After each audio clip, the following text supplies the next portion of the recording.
Hi, everybody. I am here with Laura-Ann and Chris on behalf of Project LUMIÈRE. Project LUMIÈRE is here just to help people navigate through the pandemic. You can see our Facebook information at the end of the video. My name is Andrew Buchanan. I was an active artist on Cirque du Soleil Axel. I was also on Crystal, and I was part of the casting team at Cirque.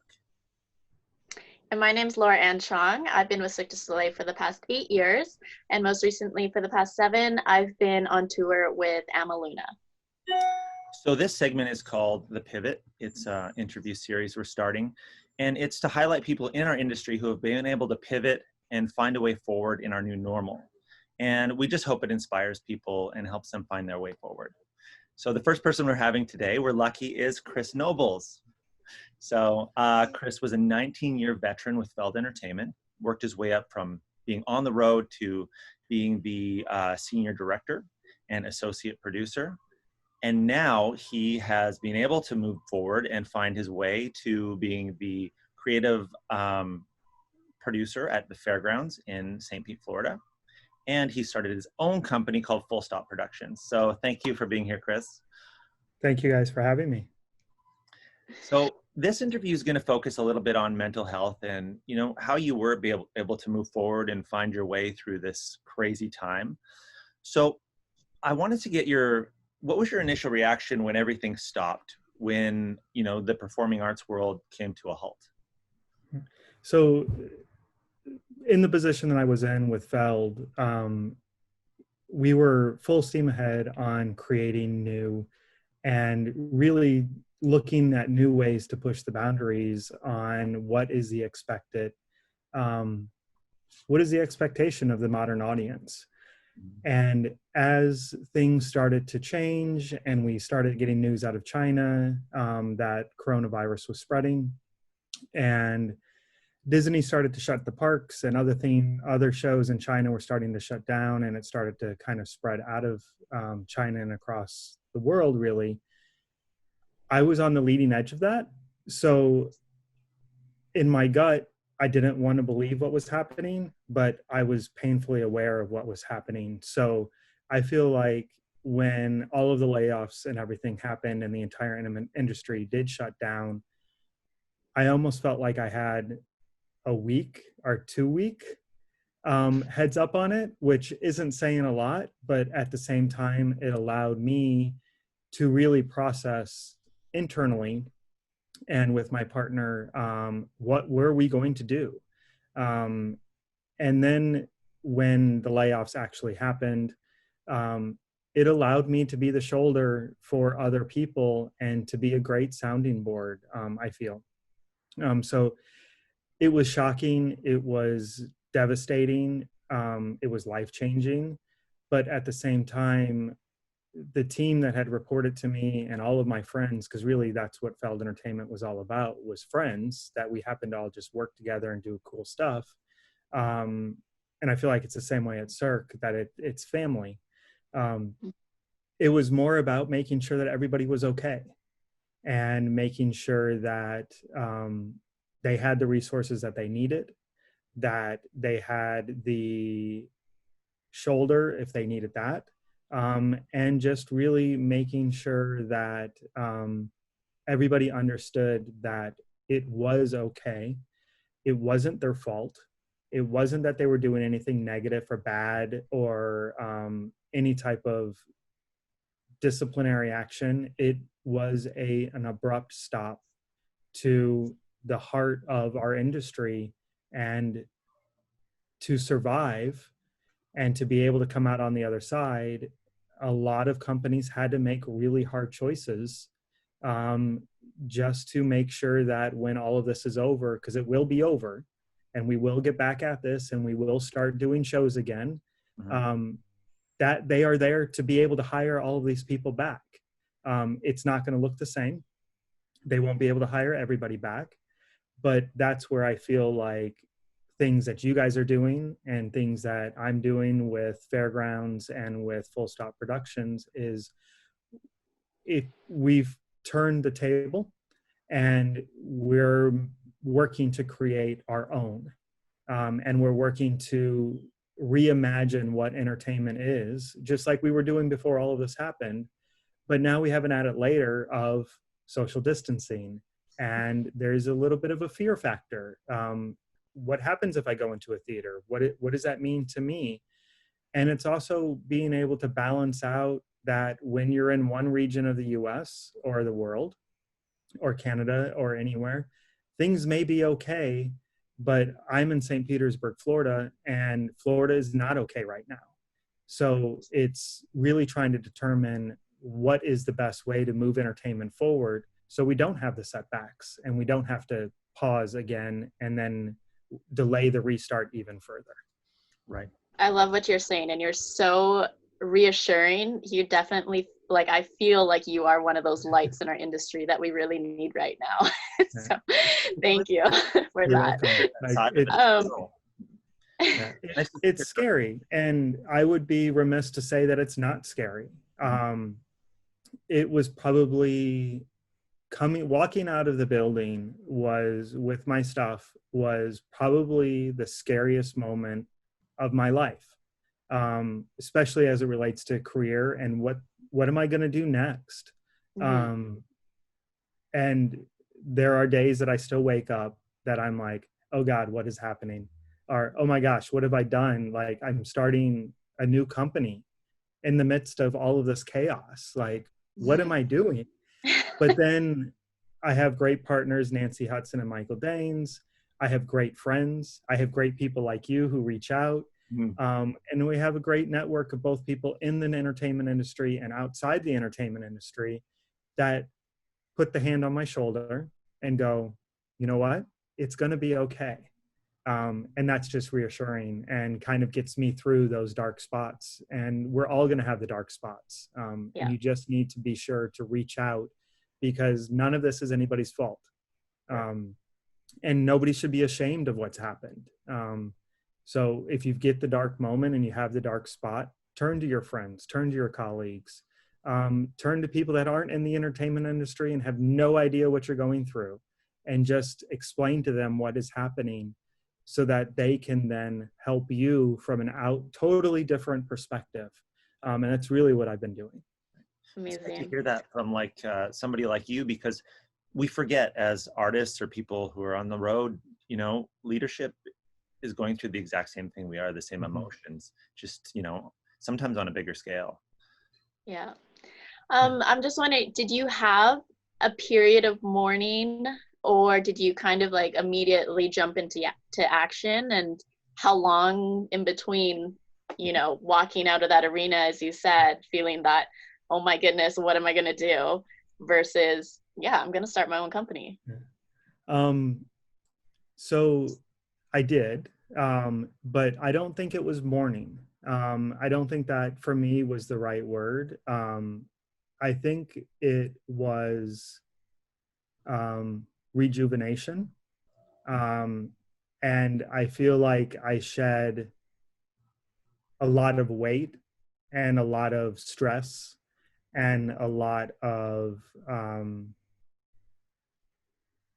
don't know what the right word is, but I feel like I almost took off a shell and embraced the new light, if you will, because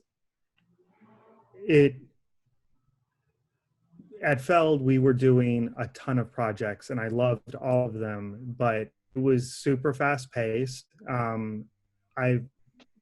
I can't tell you the last time where I didn't wake up in the morning and check my email, or check it right before I went to bed, or not put my phone on do not disturb because a call could come through that somebody needed something, even whether I was on vacation or whether I was working or whatever it was the weekend, somebody's birthday.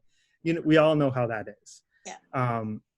And when I left, it was that moment of, oh, what do I do? Yeah. And I didn't want to fall in the trap of sleeping in late and staying up late and watching Netflix until 3 or 4 in the morning and then sleeping all day. I wanted to stay on my schedule that I had been in before. But the difference is now instead of getting up and doing stuff for other people, I was getting up and doing stuff for myself. I would go for a run, which I hadn't been running in a long time. I would play with the dogs. I would have a leisurely breakfast. I would read a book. I think I read 3 books in 2 weeks. And I just took those first 2 weeks almost as if I'm on vacation. Mm-hmm. And I called my friends, I called former colleagues, and we just chatted and checked in and texted and just made sure that everybody was okay. And then, of course, filing for unemployment, which was a nightmare, but that is what it is. We all went through it. So really, at that point, after those 2 weeks, I'm like, I need to do something. And that's when I'm like, if the entertainment industry is truly not going to come back, because I was calling a lot of people in the industry that own buildings, run their own companies, and everybody was at that time saying, earliest is spring to fall, or spring, summer, or fall of 2021. Wow. And some people were even saying 2022. And I was like, oh, like, wow.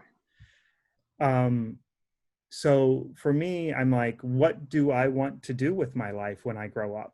I don't want to work. I've never wanted to work. I've always wanted to have a job that was fun. And I think that's why we all do entertainment, because it's fun. And it's rewarding. So it was really about, what do I want to do if I can't do what I love? And how do I translate to the world or to a different industry that my skill sets are relatable? Because going into an interview and saying, I build dinosaurs for Jurassic World Live Tour doesn't really mean anything to anybody other than, oh, that sounds cool. But it's not going to get me a job. So I decided to study and get certified in project management, because I'm like, that's kind of what a producer does, is they're a project manager. They have to organize everybody and all the disciplines. So after about 90 days of taking the prep courses and doing all the studying, I passed that exam. And so, congratulations. Thank you so much. And coincidentally, the very next week is when I started at Fairgrounds. Oh, wow. And all during this, Michael Daines and Nancy Hudson and I were developing and prepping and working on creating Full Stop Productions. And that was about 3 or 4 months in the making. And we just officially launched our website last week. So incredible. That's congratulations on amazing. that. Thank you. So yeah, so morning is it. I don't think, going back to your original question, I don't think morning for me was what the concern was. It was more about that rebirth and to reimagine myself in a way that still kept true to what I wanted to do, and still kept true to my beliefs and my philosophy that I've always had of, I never want to go to work. I always want to go and do cool, amazing things that just happens to be a job and just happens to pay me. And that was always my goal. It sounds like you really took the time to reconnect with yourself and just, realize what was important to you and what you didn't want to do. Exactly. And that to me was just as important as trying to figure out of what I did want to do. Exactly. Because like looking at LinkedIn Jobs or Indeed or any of these other job posting boards, it's overwhelming. Oh, absolutely. And it's stressful.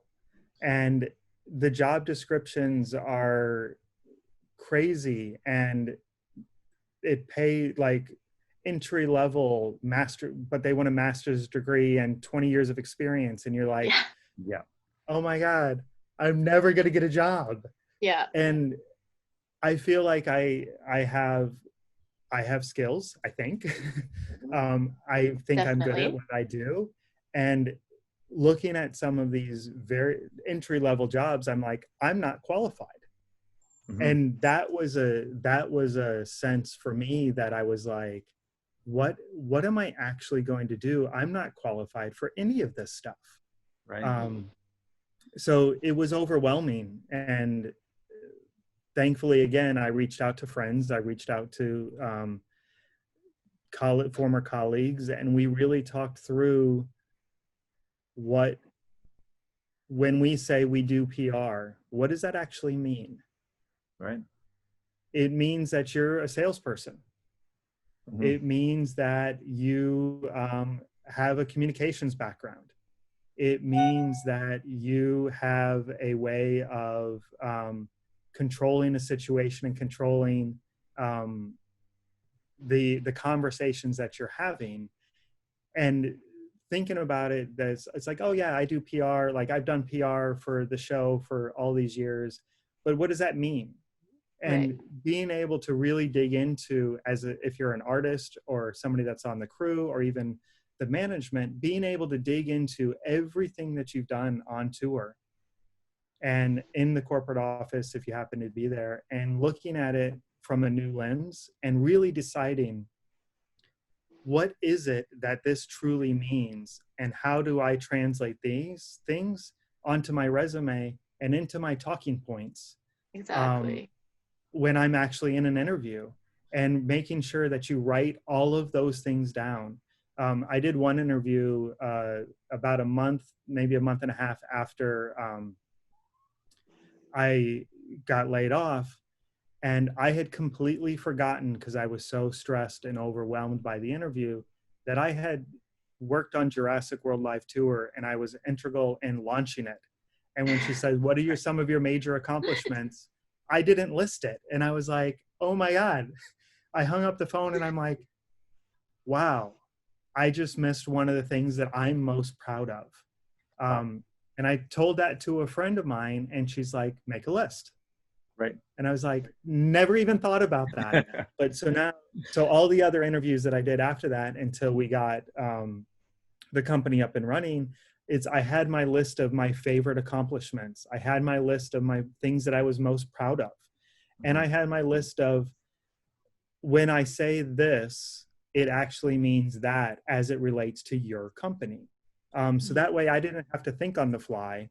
I could just, when they asked me a question, I could glance at my list and answer appropriately. And it was great. And it took some of the pressure off of this overwhelming experience, because I haven't really interviewed for a job in almost 20 years. Right. Which is, and what like, you're saying, it lines up perfectly with some of the initiatives we're doing with Project LUMIÈRE. One of the things we're going to be doing is showing people how their skills transfer into, I'll say the real world, even though our world is real for us. And how to realign and have a plan. Like you recognized, okay, project management, that's what I'm really doing. And you took a course, and you were able to make that happen and carve a new path that way. So I think it's really great. What you're saying is really going to help other people see that in themselves. Yeah. Like, and everybody needs to remember that you're going to botch an interview. It's going to happen. It's inevitable. And it will probably be the one where it's your dream job. But it's only an interview. There will be more. And it's going to be really important to take what you learn from that interview and pivot and adapt, so that way you can do better the next time. And if you forget something, and this is something I didn't do on those first couple, follow up with an email and go, hey, I just wanted to elaborate a little bit further on one of the questions because I feel like I missed a couple of things. Right. And explain it out to them in email. Will it get you something? Maybe, maybe not. But at least you've gotten the information across to them, so that way they can then decide what to do with it and how to move forward. So there's really, even if you forget to, basically, if you're forgetting what to say, just follow up. And don't be afraid to continue to follow up. I was going for one job in Seattle, and it was something that I really wanted to do. It would have been amazing. And the recruiter kept saying, oh, we'll make a decision next week. Reach out then, or we'll make a decision next week. I'll call you. And as she continued to kick the can down the road, when she said next week, that Monday, oh, I haven't heard from you, just checking in, making sure everything's okay. Keeping those communication lines open. You may get a response, you may not, but at least they know you're still interested. Right. You know, I say that when I'm in casting. I'm constantly telling people, like, even if they're not auditioning for jobs that, you know, I'm involved with the process, I just say, you know, keep bugging them, because people forget, or maybe they'll see that you are taking initiative and you really want it, you know? So that's great. Yeah. I wanted to ask you about identity. So, you know, in our new normal, we've lost our jobs, our daily routine, but you know, it was a big part of our identity, who we are. How have you been able to deal with that, and what advice would you have for other people? Yeah. That is probably more difficult than anything else. Especially, I feel like when you're on the front lines, and you are a performer, or you are a stagehand, or even front of house, box office, concessions, ticket takers, ushers, you are engaging with the customer, and you are thriving off of the reactions from our fans. And that goes for, I mean, it goes for everybody in our industry. But I feel like because I was coming from the corporate world and come from the corporate office, I thrived off of when I went and visited a show, and I thrived off of that opening night and having a paying audience seeing the creation for the first time and how they react to it, which is much different than getting that reaction every show, every night, and getting that validation every show, every night. So I feel like there was a little bit of a difference for me personally, because I hadn't actually been to a show in a couple of months. So when all of it shut down, it almost felt like, oh, we're just getting ready to go into, like, we're in that in-between time, so it's okay. So I don't know if I lost an identity, but I can definitely see how talking to a lot of people, and a lot of people on the Feld shows, and even you, Andy, even when we chatted briefly after everything happened,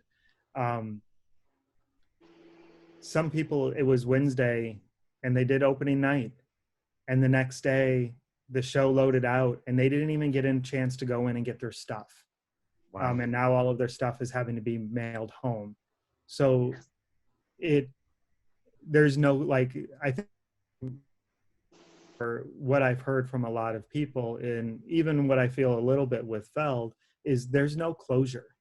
Yeah. There was no end of the year party or no goodbyes. It was just, we were there one day, we weren't there the next.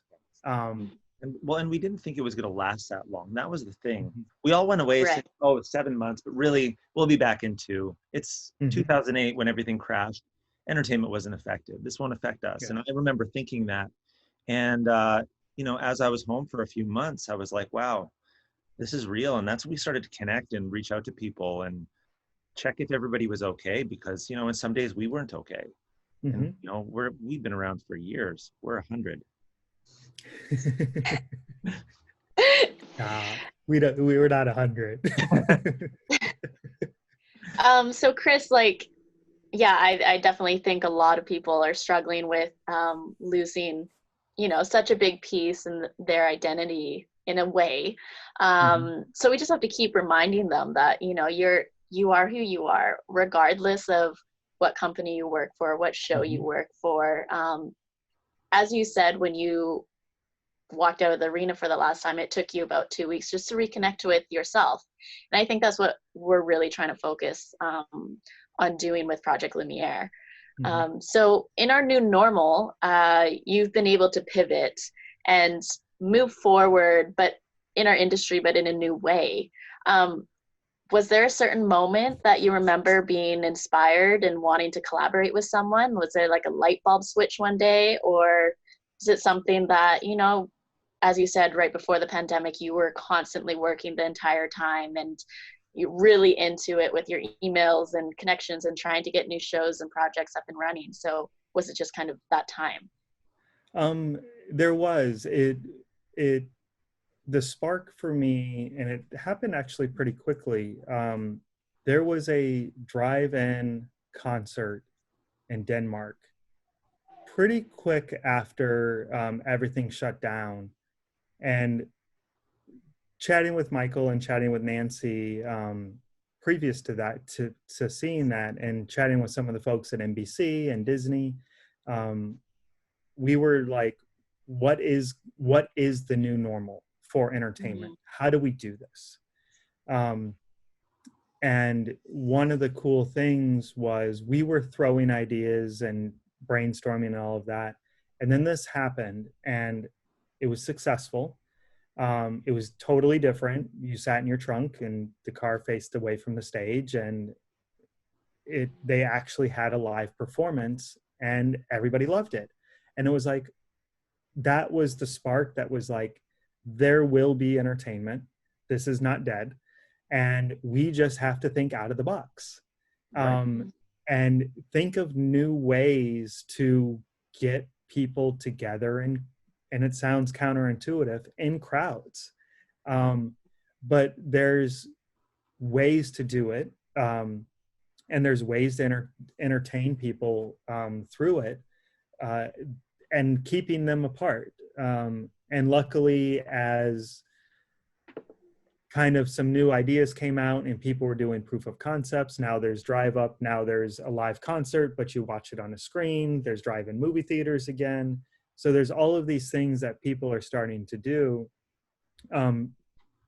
It just continues to give us hope and to allow us to not only look at what others are doing, but take some of the ideas that we have and execute upon them, knowing that there's a relative proof of concept in post-COVID, during COVID, the norm. And also luckily with the way that the science community has really come together across the world, they're also learning more and more about the virus, which is putting better parameters, as opposed to, we don't know how it spreads, so nobody should get together. Well, now we do know how it spreads, so nobody should get together, but we need to find out now.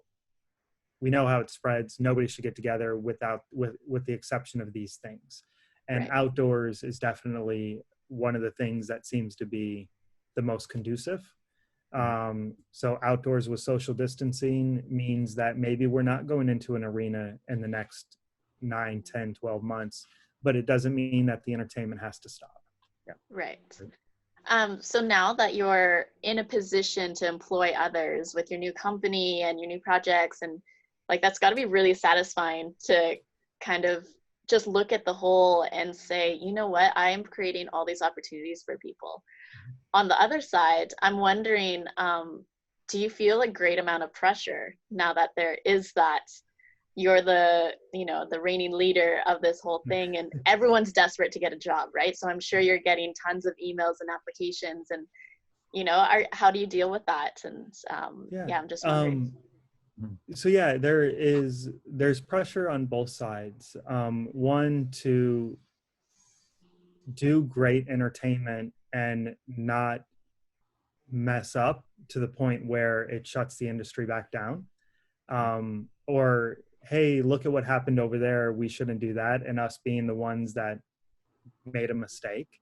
But at the same time, being able to reach out to friends, colleagues, coworkers, people I've never met before in the industry, and give them the opportunities, particularly at Fairgrounds, which we ended up just posting last night, about 6 new jobs, which watching those go live was so satisfying. That's awesome. So fairgrounds.art in St. Petersburg, if anybody's looking. We'll post it on the Project LUMIÈRE site as well. Perfect, awesome.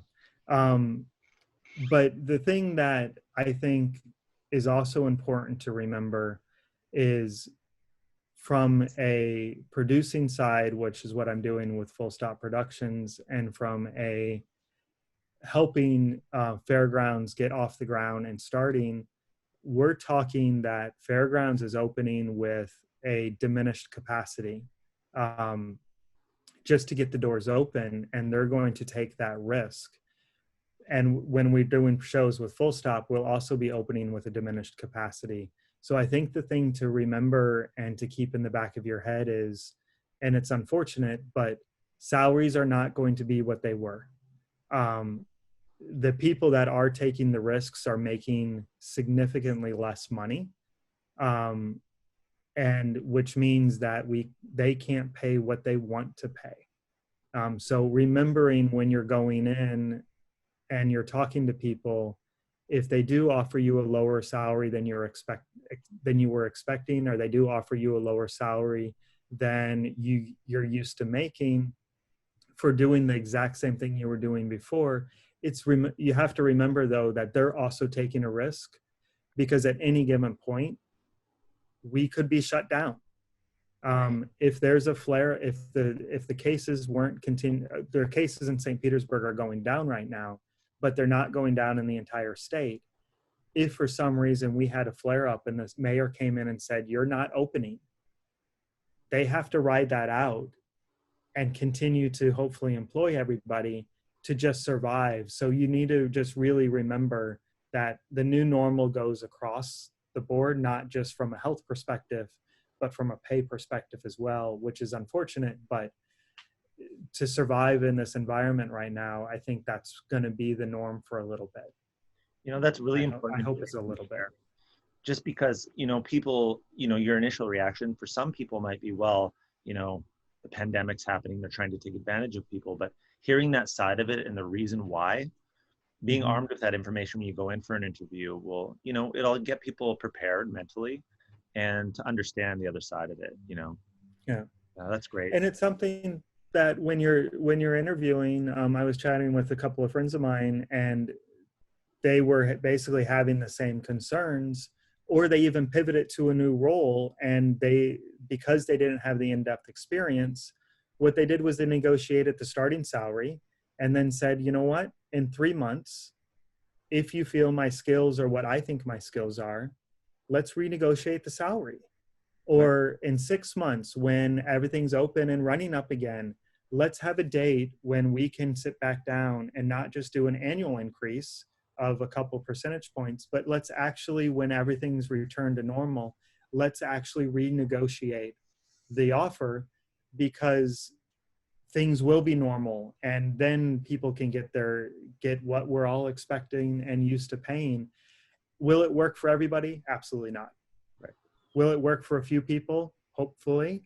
But not being afraid to have those conversations, but having them respectfully. And I think that's the key, is having that open conversation and never making a demand, or, oh, you're only paying me that, I'm worth so much more. Right. Nobody's I love arguing that idea. Yeah. but they can only pay what they can afford at the moment. Well, and having that conversation gives people that sense of autonomy and control over their environment a little bit, and that's huge. Yeah. Now we've all been through so much. Do you have a new perspective on mental health for your employees, and how do you think that'll affect your decision making moving forward? I have a new understanding for myself and for everybody that I'm working with, whether they be an employee or a contractor or somebody that's hired me. It's the show will go on. We don't need to work 90 hours a week. We don't need to work 70 hours a week. And I know I need to listen to my own advice at times, but it's okay when you go home at the end of the day to shut off and do stuff for yourself, because that's actually what's going to keep you creative. The more you get burned out, the less productive you are. The longer hours you work, the less productive you are, and the less creative you are. So really taking those times for yourself to decompress and do you things and me things and us things. I think that's the biggest thing. Like when I walk out of the fairgrounds, our managing director, I always poke at him. I'm like, "You're going home, right? And you're going to leave your computer here, right?" And he's always like, "Yes, I'm going home. No, I'm not going to leave my computer." But it's important to take those times for yourself, because otherwise, when it's mandatory to work the long hours in a rehearsal or that week or a couple weeks before opening, if you're already burnt out, you're not going to be any good to anybody. Yeah. Right. So when you can take the time, and build it up for when you can't take it. You can't run on empty for long. Right. I love that. That's I'm really glad that you said that, because, you know, that's our culture that we're brought up with. Work, work, work. But, you know, what are you doing it for? Yeah. What's the point when you forget about all the other stuff? Well, thank you. I want to give you some time to tell everybody about your new projects. You know, the Fairgrounds and your new company, Full Stop. So tell us a little bit about those. So fairgrounds.art is a immersive storytelling exhibition in South St. Pete, celebrating the weird, wacky, wonderful of Florida. It's a 12,000 square foot art immersive space that has artists from from local Tampa Bay and all over Florida. And it's really integrating storytelling and art and interactive technology in a new way. And it's coming to South St. Pete in the the Q1 of 2021. So All right. less than 6 months away, which is crazy and fun and exciting. And it really is going to be a fun, immersive experience that will always have things that are new and exciting to rediscover. So it's really fun and exciting. It's a fantastic group of people that I'm working with that all have a passion for what they're doing. They've been working on this for a while and really want to celebrate everything that is Florida and celebrate the artists that are Florida. So it's really cool and exciting. And then the other project that I'm working on is Full Stop Productions, which is a production house. So we are doing everything from blank piece of paper through to opening, consulting on shows, exhibitions, installations, and then also promoting and touring shows as well. So it really is a full stop of anything in the entertainment industry you need. Full Stop Productions can help you. Touring. Yeah, great name, by the way. Great name. Thank you. Well, awesome. Well, thank you so much for taking the time. And I'm sure a lot of people will watch this, and it's going to give them a little bit of inspiration, a little bit of hope, and maybe they'll find their light bulb moment. Cool. Very cool. Yeah, All right. thank you so much, Chris, for joining us on our first episode of The Pivot. Yeah, and we'll make Yep, go ahead. Sorry, I was just going to say, we'll make sure that, Chris, maybe we'll get you to post your job listings and opportunities in our Project LUMIÈRE page and Facebook groups. So don't forget to go check those out. Awesome. All right. Thanks, guys. Thank you.